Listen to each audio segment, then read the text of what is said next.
Bab 1 mendapatkan warisan dari siluman rubah putih. Hidup di kota besar sangatlah sulit untuk seseorang yang mencari pekerjaan dengan bermodal ijazah SMA saja. Satya adalah pemuda miskin yang setiap harinya bekerja sebagai kurir pengantar makanan dari salah satu aplikasi online penyedia jasa pengantar pesanan khusus makanan. Di suatu malam setelah selesai mengantarkan pesanan makanan terakhirnya, Satya yang terlihat kelelahan sedang melihat-lihat HP lalu menonaktifkan akunnya agar tidak ada lagi pesanan baru yang masuk ke HP-nya, karena berencana langsung pulang dan tidak mengambil pesanan lagi malam ini. Dalam perjalanan pulang menuju rumahnya, Satya yang mengendarai motor matic lama peninggalan almarhum ayahnya tak sengaja malah ditabrak oleh sosok putih kecil yang tiba-tiba melintas dari seberang jalan. Geger robiak, bebruk, suara motor Satya yang terjatuh setelah sosok putih menabrak motornya. Aduh, rang Satya, sial sekali malam ini, mau pulang saja malah pakai acara jatuh segala. Sepertinya tadi ada yang menabrak bodi samping motorku.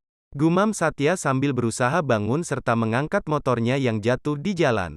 Guk guk guk, suara gonggongan anjing dari seberang jalan. Huas-huas dasar anjing sialan. Orang jatuh malah pada mengongong bukannya ditolongi. Ucap Satya yang berusaha mengusir beberapa anjing liar di seberang jalan. Saat sedang memeriksa sekeliling tempat dia terjatuh, Satya yang melihat seekor hewan berwarna putih dan sosoknya sepintas mirip seperti kucing, akhirnya mendekati hewan tersebut lalu memeriksa keadaannya. Setelah didekati dan tahu bahwa ternyata seekor rubah putihlah yang tadi menabrak motornya, Satya pun melihat kalau rubah tersebut sayangnya sudah mati setelah menabrak motornya. Sayang sekali sudah mati rubahnya, kalau masih hidup aku rawat kamu. Ucap Satya yang langsung mengangkat tubuh rubah itu. Karena berencana ingin menguburnya, saat Satya sedang menggali tanah di pinggir jalan tak jauh dari tempat dia terjatuh, Satya yang tak bisa melihat kalau ada sosok putih yang keluar dari rubah tersebut. Sedang berdiri memandang di sebelahnya. Selesai menguburkan rubah tersebut, Satya pun melanjutkan kembali perjalanannya pulang ke rumah. Sesampainya di rumah Satya yang badannya kotor serta ada bercak darahnya, memutuskan untuk langsung mandi dan mengganti pakaiannya. Akhirnya bisa istirahat juga. Gumam Satya yang langsung menjatuhkan badannya ke tempat tidur setelah selesai mandi dan berganti pakaian. Tak lama setelah dia tertidur, Satya pun bermimpi didatangi sosok wanita cantik yang mengaku jelmaan dari rubah yang tadi dia kuburkan. Terima kasih karena kamu sudah mau menguburkan tubuhku dan maaf karena tadi aku sudah membuatmu terjatuh dari motor.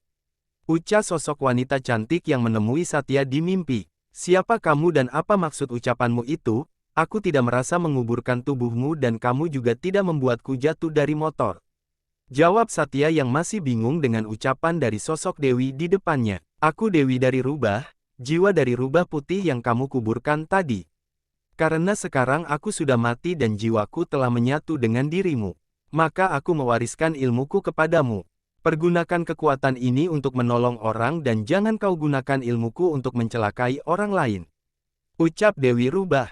Kekuatan apa dan ilmu seperti apa yang kamu wariskan kepadaku, tanya Satya. Dewi Rubah pun tak menjawabnya, tapi malah menghilang menjadi sinar dan langsung menuju ke mata Satya.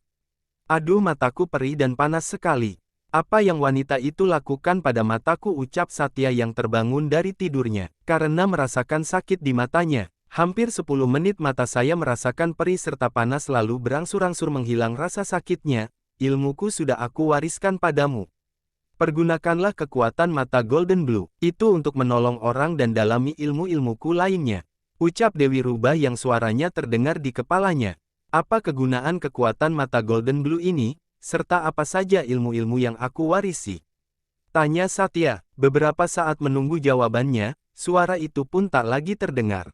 Satya yang sudah bangun dan matanya tak lagi sakit, langsung turun dari tempat tidurnya lalu ke kamar mandi untuk mencuci muka karena waktu dia terbangun ternyata hari sudah pagi.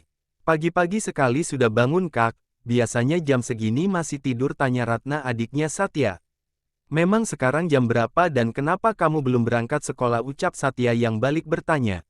Hampir jam 6:30 Kak, ini baru bersiap mau berangkat ke sekolah, jawab Ratna yang memang masuk sekolahnya pukul 7 dan pulang sekolahnya pukul 3 sore. Ya sudah, sana cepat berangkat, nanti terlambat masuk sekolah kamu. Belajar yang benar mau ujian kelulusan kan, ucap Satya. Maafkan sebelumnya, Apa uang sekolah sama uang ujiannya sudah ada? Pihak sekolah nanyain Ratna terus Kak. Karena syarat ikut ujian, semua pembayaran sekolah serta ujian harus sudah lunas ucap Ratna. Total semuanya berapa Dek? Tanya Satya. Uang sekolah 3 bulan 750.000 dan uang ujiannya 150.000 jadi totalnya 900.000 Kak. Jawab Ratna, sebentar Dek, kakak ambil dulu uangnya di tas ucap Satya yang langsung berjalan ke kamarnya. Saat berada di kamar Satya yang menghitung semua uangnya yang hanya ada 525.000 langsung mengambil 425.000 dan menyimpan sisa 100.000 untuk keperluan rumah serta beli bensin motornya. Ini Dek titip bayarin dulu 400.000. Dan 25.000 untuk uang sakumu beberapa hari. Sisanya nanti kakak cariin lagi kalau sudah ada, kakak akan lunasi kekurangannya serta kakak tambah uang sakumu ucap Satya. Baik Kak nanti Ratna bayarin dulu uangnya maafin Ratna ya Kak.